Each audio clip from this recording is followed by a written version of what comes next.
The lecture hall smelled like recycled air and lavender disinfectant, a combination that made Kira's stomach turn every single morning. She sat in the back row, shoulders hunched, fingers drumming against the synthetic wood of her desk while Professor Velis droned on about quantum mechanics and warp field theory. Around her, 200 students from 40 different species scribbled notes, tapped holographic keyboards, or simply existed in that unique state of academic boredom that transcended biology. Kira was human. The only human in the entire Galactic Academy on Station Zenith 7 that made her something between a curiosity and a liability, depending on who you asked. "Miss Chen, are you paying attention?" Professor Velis's voice cut through the monotony, his triocular gaze fixed on her from the podium. He was Velian, tall and spindly with skin that shimmered like oil on water. "Absolutely, Professor," Kira replied, not bothering to look up. "You were explaining how warp bubbles collapse under gravitational stress." "Riveting stuff," a few students tittered. Velis's middle eye narrowed, but he continued his lecture without further comment. Kira suppressed a grin. Small victory. Next to her sat Mira, a Quillen with 4 arms and an unfortunate habit of chewing on her stylus when nervous. She leaned closer, whispering through her translator, "You really should not antagonize him. Humans already have a reputation." "What reputation?" Kira muttered. "That we're loud, aggressive, emotionally unstable, all of those, yes." "Great. At least they're consistent." Mira's antenna twitched with what might have been amusement. Despite everything, she was one of the few beings on this station who treated Kira like an actual person instead of a walking disaster waiting to happen. Humans had only joined the galactic community 18 months ago, and the galaxy was still deciding whether that was a brilliant idea or a catastrophic mistake. Kira suspected most were leaning toward the latter. The morning crawled forward. Velis transitioned into discussing theoretical applications of faster-than-light communication, and Kira's mind drifted. She thought about Earth, about the smell of rain on pavement, about her younger brother's terrible jokes. She thought about how strange it was to be light years away from home, surrounded by beings who breathed different air and dreamed in colors she couldn't imagine. Then the alarm sounded. It wasn't the soft chime of a fire drill or the polite buzz of a schedule change. This was a screaming, bone-rattling wail that turned the recycled air into pure adrenaline. Red emergency lights flooded the hall, casting everything in shades of blood and shadow. Kira's desk cracked. She looked down and realized her hands were gripping the edges so hard the synthetic material had splintered beneath her fingers. Splinters. From a desk designed to withstand the weight of species 3 times her size. Around her, chaos erupted. Students screamed, scrambled, knocked over chairs in their panic. Professor Velis was shouting something about orderly evacuation, but his voice was lost in the cacophony. Mira grabbed Kira's arm with 2 of her hands, eyes wide with terror. "What is happening?" Kira didn't answer. She couldn't. Her heart was hammering so hard it felt like it might burst through her ribs, and every muscle in her body had gone rigid. This wasn't fear. This was something older, something written into her DNA by a billion years of evolution on a planet that had tried very, very hard to kill her ancestors. The station's automated voice cut through the noise, cold and mechanical. "Alert. Hostile forces detected. All personnel proceed to designated shelters. This is not a drill. Repeat, this is not a drill. Hostile forces. Invasion." Kira stood, shoving her chair back so hard it flew across the aisle and clattered against the wall. Students nearby flinched away from her, and she realized she was breathing hard, nostrils flared, every sense suddenly razor-sharp. "Kira." Mira's voice was small, frightened. "Get to the shelters," Kira said, her voice coming out rougher than intended. "Now, what about you? I'll be right behind you." That was a lie, and they both knew it. The lecture hall emptied in a stampede of limbs and wings and appendages Kira didn't have names for. She waited until the last student had fled, then turned and sprinted in the opposite direction. Not toward the shelters, toward the observation deck. She needed to see. The corridors of Zenith 7 were a maze of gleaming metal and soft lighting, designed to be calming and efficient. Now they were a war zone.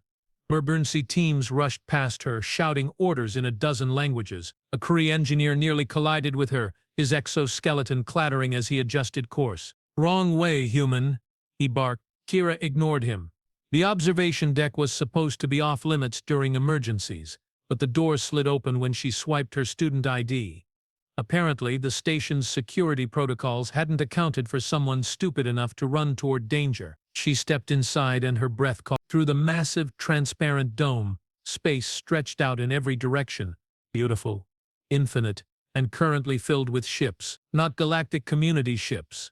These were angular, brutal things, all sharp edges and glowing weapons arrays. They moved with predatory grace, circling Zenith 7 like sharks scenting blood. Kira counted 12. No, 15. Maybe more emerging from behind the station's curve, her hands clenched into fists. "Zurathians," a voice said behind her. Kira spun. A woman stood in the doorway, tall and broad-shouldered, with close-cropped black hair and eyes that had seen too much. She wore the insignia of station security, lieutenant's bars on her collar. "Commander Hayes," Kira breathed. Commander Sarah Hayes was the only other human on Zenith 7, a career officer who'd been assigned here as part of Earth's diplomatic contingent. Kira had seen her exactly twice before, both times from a distance. "You should be in a shelter, cadet," Hayes said, but there was no heat in her words. She moved to stand beside Kira, staring out at the enemy fleet. "So should you." Hayes's mouth twitched. "Probably." They stood in silence for a moment, watching as the Zurathian ships tightened their formation. Energy signatures bloomed across Kira's vision, weapons charging. "They're going to attack," Kira said quietly. "Yes. Can the station defend itself?" Hayes was quiet for a long moment. The defensive grid was designed to repel pirates and small raiding parties, not a full battle fleet. She paused. "We've sent a distress signal. Help is coming, but it'll take hours. Maybe days. And Zenith 7 won't last that long." "No, it won't." Kira's jaw tightened. "Then we need to buy time." Hayes turned to look at her. Really look at her. And something shifted in her expression. Recognition. Maybe. Or understanding. "You know what they call us, don't you? Out there in the galaxy. What the other species whisper when they think we can't hear." "Deathworlders," Kira said. "Deathworlders," Hayes echoed. "Because Earth tried to kill us for millions of years and we refused to die. Because we evolved in gravity that would crush half the species in this station. Because our immune systems treat biological warfare like a minor inconvenience. Because we are, by every measurable standard, absolutely terrifying." "Your point?" Hayes's smile was sharp enough to cut. "My point, cadet, is that those Zurathian bastards are about to learn why you don't invade a station with humans on it." The first weapon struck the station's shields, and the deck shuddered beneath their feet. Alarms wailed. The lights flickered. Kira felt something unlock inside her chest, something she'd been keeping carefully contained since the moment she'd arrived at this station. The other students were fragile. The professors were cautious. Everyone walked on eggshells around her, afraid she might snap, might lash out, might prove every terrible stereotype about humans true. She'd been so careful, so controlled, but now there was an enemy. Now there was a threat. Now she could let go. "What do you need me to do?" Kira asked. Hayes pulled a sidearm from her holster and offered it handle first. "First, arm yourself. Second, follow me. We're going to show these xenocidal pricks what happens when you pick a fight with Earth." Kira took the weapon. It was heavy, solid, real. Her fingers wrapped around the grip like they'd been made for it. More impacts rocked the station. The shields were failing. Somewhere in the distance, metal screamed as hull plates buckled. "Commander," Kira said as they moved toward the exit, "I should probably mention I've never actually fired a gun before." Hayes laughed, wild and fierce. "Don't worry, humans are natural-born killers, Chen. It's in your blood. You'll figure it out." They ran. The corridors had transformed into a nightmare. Emergency lighting cast everything in hellish red, smoke billowed from damaged systems. A section of wall had collapsed, revealing sparking wires and hissing pipes. Bodies lay scattered, some moving, some not. Kira's training should have kicked in. First aid, triage, help the wounded. But Hayes was already past them, moving with military precision, and something in Kira's gut told her that stopping now would doom everyone. The only way to save these people was to stop the attack. They reached an emergency lift. Hayes jammed her security card into the reader and the doors hissed open. "Where are we going?" Kira demanded as they descended. "Hangar Bay. The station has a small complement of defense fighters, but they're not armed." "Not officially. Not officially." Hayes's grin was vicious. "I may have Acquired certain weapon systems during my time in the Navy. Kept them in storage. Just in case. You smuggled military-grade weapons onto an educational station. Yep. That's incredibly illegal. Also incredibly useful right now, wouldn't you say? Kira couldn't argue with that. The lift doors opened onto chaos. The hangar bay was enormous, designed to accommodate everything from cargo haulers to diplomatic shuttles. Right now it was filling with smoke and panicked personnel. A Zerathian breaching pod had punched through the outer hull, and armored soldiers were pouring out, weapons blazing. Hayes drew her sidearm and fired 3 shots, so fast they sounded like one. 3 Zerathian soldiers dropped. Holes burned through their helmets. "Move!" Hayes shouted. They sprinted across the bay, using cargo containers for cover as energy bolts sizzled past them. Kira's heart was trying to pound its way out of her chest, but her hands were steady, almost eerily steady. A Zerathian soldier stepped out from behind a shuttle, weapon raised. Kira didn't think. She raised her sidearm and pulled the trigger. The recoil surprised her. The accuracy didn't. The shot took the soldier square in the chest and he went down hard. Hayes glanced at her. "Not bad for a first-timer. Thanks, I'm terrified." "Good. Fear keeps you alive." They reached a secured storage unit at the far end of the bay. Hayes pressed her palm against the biometric lock and the door slid open, revealing racks of weapons, ammunition, and what looked like modified fighter armaments. "Grab what you can carry," Hayes ordered. "We're loading up 2 fighters, and we're going out there. Out there, into space, against a full battle fleet. You got a better idea?" Kira looked at the weapons, then back toward the hangar where more Zerathian soldiers were establishing a beachhead. She thought about Mira terrified and hiding in a shelter, about Professor Velis and his insufferable lectures, about 200 students who were just trying to learn and grow and maybe make the galaxy a little bit better. "No," she said, "I really don't." They loaded the fighters in 4 minutes flat, working with a synchronization that felt almost supernatural. Maybe it was adrenaline. Maybe it was something deeper, some shared human instinct for violence that the rest of the galaxy feared. Kira climbed into the cockpit of a sleek Raven-class fighter, her hands finding the controls with surprising ease. The neural interface synced with her implant, and suddenly the ship felt like an extension of her body. "You ever flown before?" Hayes asked over the comm. "Simulator training. Nothing real." "Well, congratulations on your graduation. Try not to die." The hangar doors were damaged, stuck half open. Hayes blasted them the rest of the way with her fighter's forward guns, and then they were launching, shooting out into the black. Space combat was nothing like the simulators. It was faster, more disorienting, more viscerally terrifying. Zerathian fighters swarmed around them immediately, weapons blazing. Kira banked hard, instinct guiding her, and felt laser fire miss her hull by meters. She returned fire, watched with grim satisfaction as one of the enemy fighters exploded into debris. "Not bad, Chen," Hayes shouted. "Stick with me." They dove toward the Zerathian capital ship, 2 tiny fighters against a vessel the size of a city block. It was suicide. It was insane. It was working. The Zerathians hadn't expected resistance. Their fighters were scrambling to intercept, but Hayes and Kira were already past them, streaking toward the capital ship's exposed underbelly. "Targeting the reactor core," Hayes said, her voice tight with concentration. "When I give the signal, fire everything you've got." Kira's hands tightened on the controls. "Copy that." They were so close now she could see individual hull plates, could see crew members moving behind reinforced windows. "Now!" Hayes screamed. Kira fired. Every weapon, every missile, everything. The capital ship's reactor didn't just explode. It tore itself apart from the inside out, a chain reaction of catastrophic failures that turned the entire vessel into a miniature sun. The shockwave hit Kira's fighter like a physical blow, sending her spinning end over end. Alarms shrieked. Her vision went white. When her sight cleared, the Zerathian fleet was in full retreat, scattering like startled fish. "Hayes?" Kira gasped. "Commander Hayes, do you copy?" Static. Then, faint and crackling. "I copy." Still alive. Mostly. Kira let out a breath she didn't know she'd been holding. They'd done it. Against all odds, against every reasonable expectation, they'd actually done it. She guided her damaged fighter back toward Zenith 7, watching as station security moved to secure the hangar bay, as medical teams rushed to help the wounded. She'd saved them. She'd actually saved them. The fighter touched down roughly, and Kira practically fell out of the cockpit.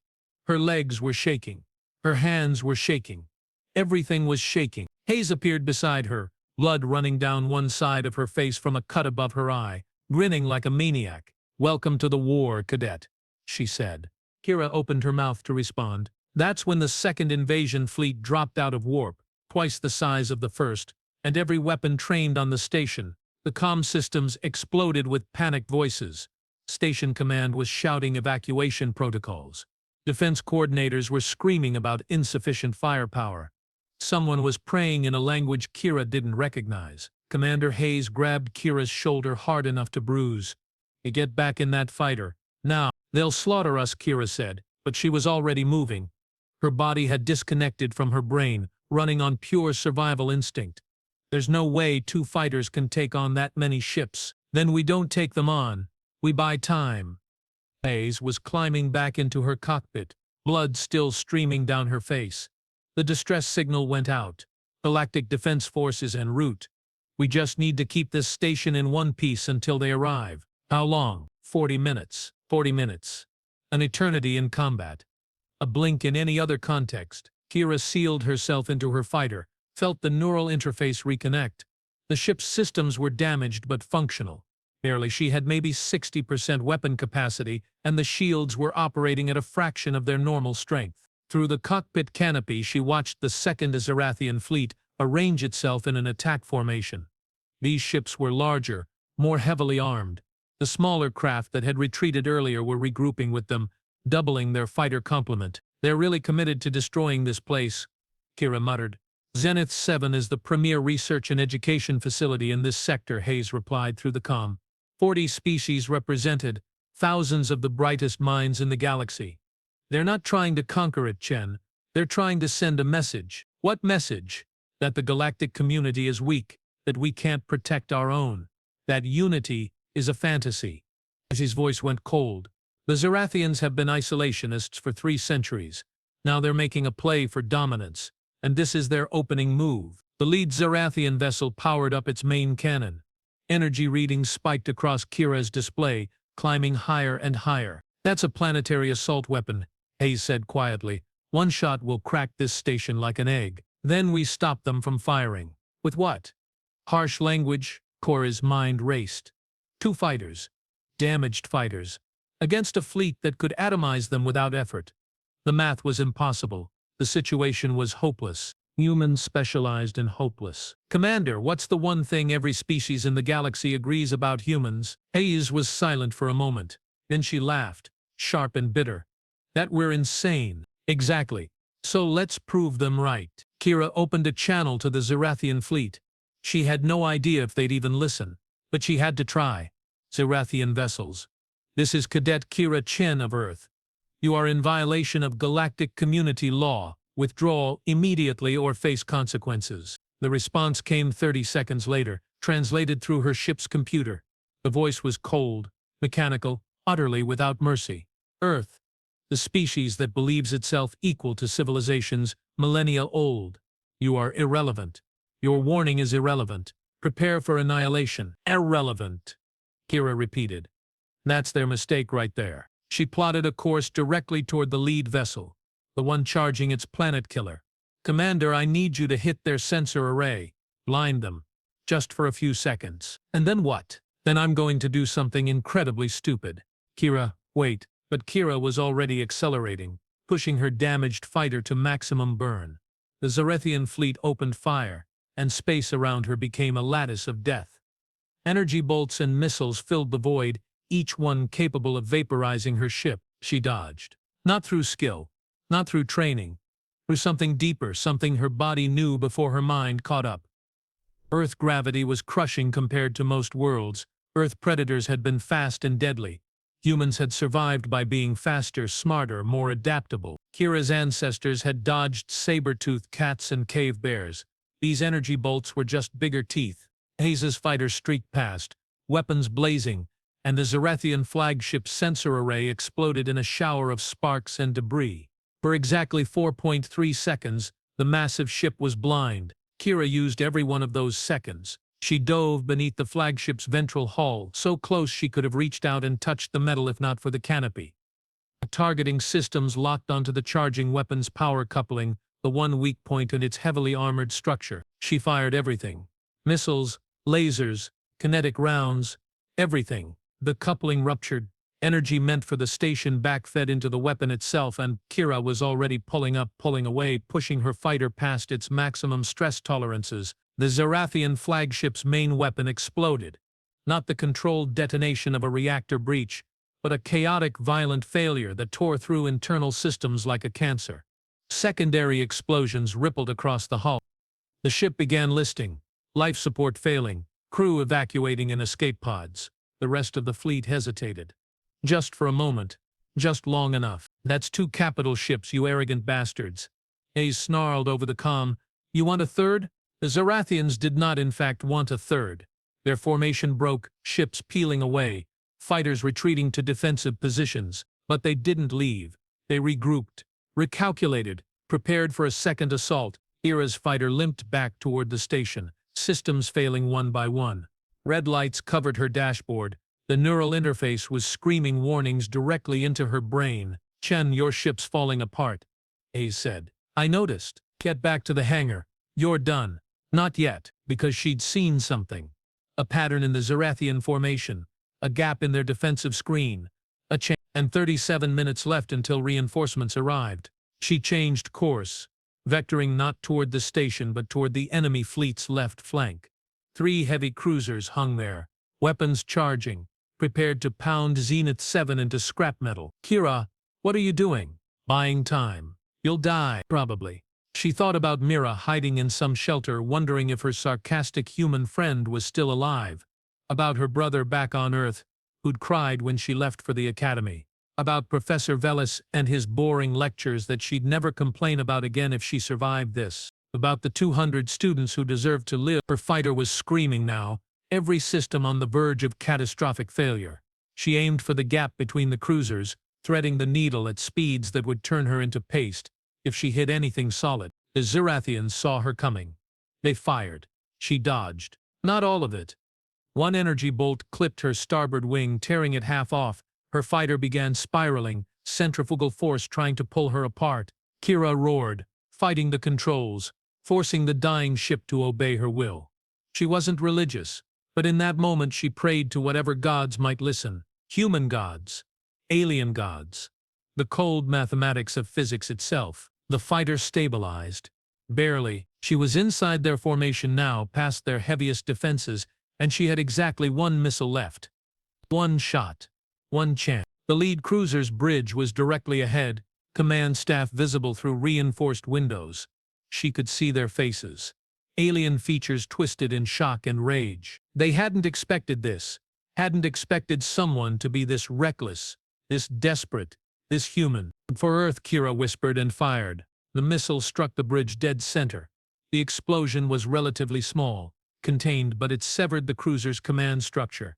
Without leadership, its automated systems went into defensive mode, weapons powering down, engines reducing to station-keeping burns. The other 2 cruisers broke formation, scrambling to compensate, and then the cavalry arrived. Warp signatures bloomed across Kira's sensors, massive signatures, the Galactic Defense Force dropping into real space in perfect formation. 12 dreadnoughts, 50 destroyers, hundreds of fighters. The Zarathian fleet didn't wait to engage. They jumped to warp in seconds, abandoning their damaged ships, fleeing into the deep black. Kira's fighter finally gave up the ghost. Systems died. Life support failed. She was coasting now, drifting in vacuum, trapped in a metal coffin. "Chen."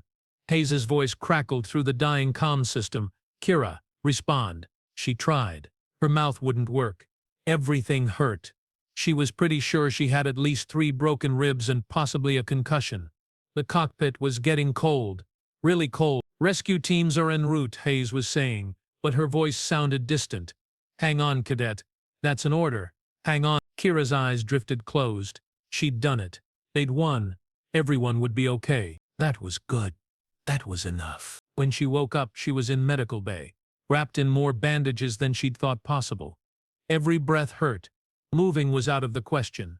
But she was alive. Mira was sitting beside her bed, all four hands wringing together nervously.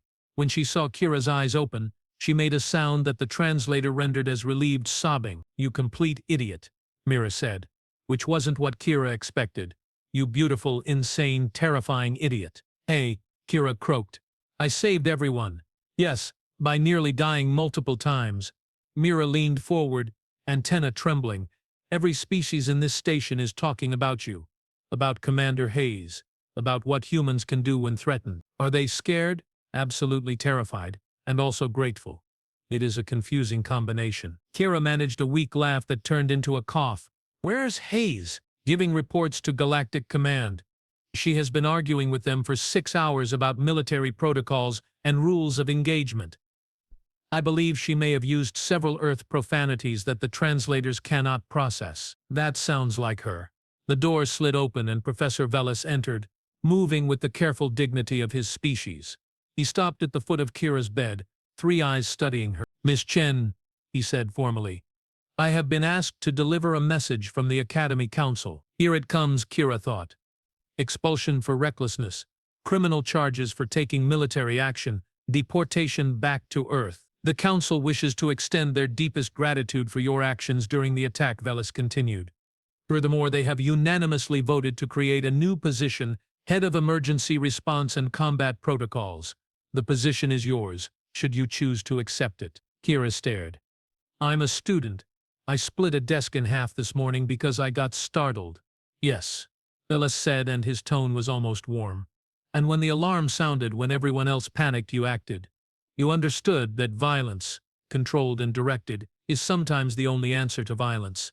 The galaxy needs individuals who understand this, individuals who can protect the rest of us when negotiation fails." He paused, then added more quietly, "I apologize, Miss Chen, for treating you as a potential danger rather than a potential defender. It was small-minded of me." "It's okay," Kira said. "I kind of am a danger to our enemies." "Yes. We are beginning to appreciate the distinction."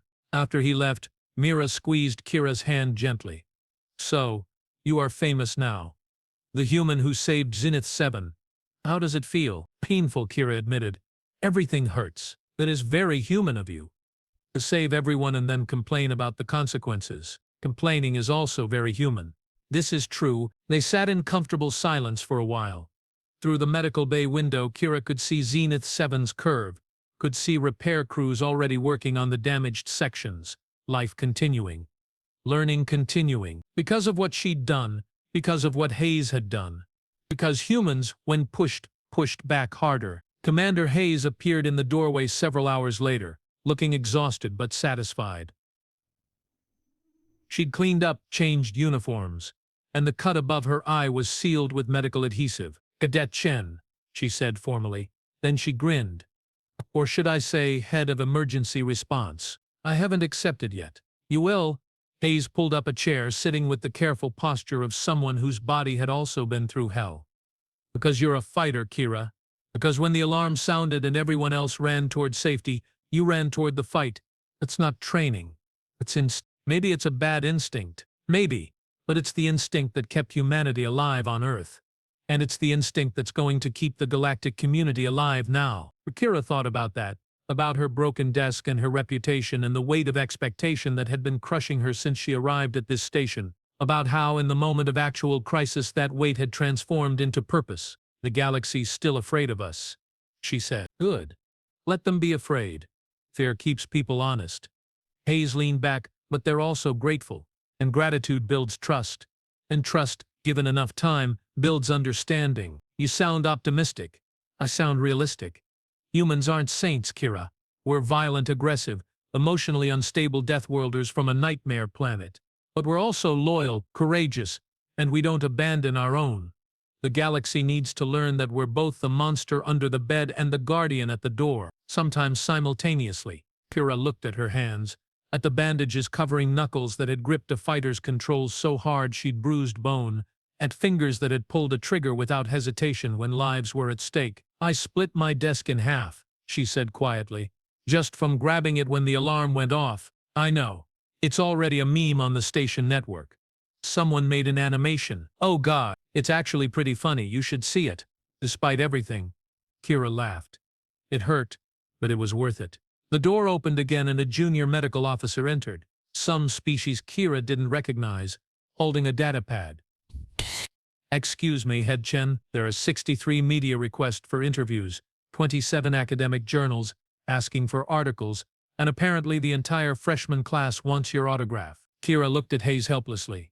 Hayes was trying not to laugh. Tell them, Kira said carefully, that I'm just a student who got lucky, and that any credit belongs to Commander Hayes as much as me. Already told them that. Hayes said. They didn't believe me. Humans apparently make good heroes, or good monsters, like I said. Sometimes both. The medical officer left, looking vaguely confused by human humor. Mira had fallen asleep in her chair, exhausted by stress and relief. Outside, the stars wheeled slowly past, infinite and ancient. Kira closed her eyes, letting exhaustion pull her back towards sleep. She dreamed of Earth, of rain and gravity and a world that had tried so hard to kill her species. She dreamed of space combat and enemy fleets, and the cold mathematics of survival. She dreamed of her desk splitting beneath her fingers, and understood finally what it meant. Not that she was dangerous, not that she needed to be contained or controlled or feared, but that she was strong. That humanity was strong. That when the alarm sounded and the invasion came and the galaxy needed protection, humans would be there, raking desks, raking enemy ships, breaking expectations, being exactly what they'd always been. Survivors, fighters, heroes and monsters and everything in between. When she woke again, Zenith 7 was whole, the students were returning to class, and Professor Velis was posting new lecture notes about applied combat physics. Kira smiled, closed her eyes, and let herself rest. The galaxy could wait. She'd already saved it once today. Tomorrow, when the alarm inevitably sounded again, she'd save it again. That's what humans did. Claude is AI and can make mistakes. Please double-check responses.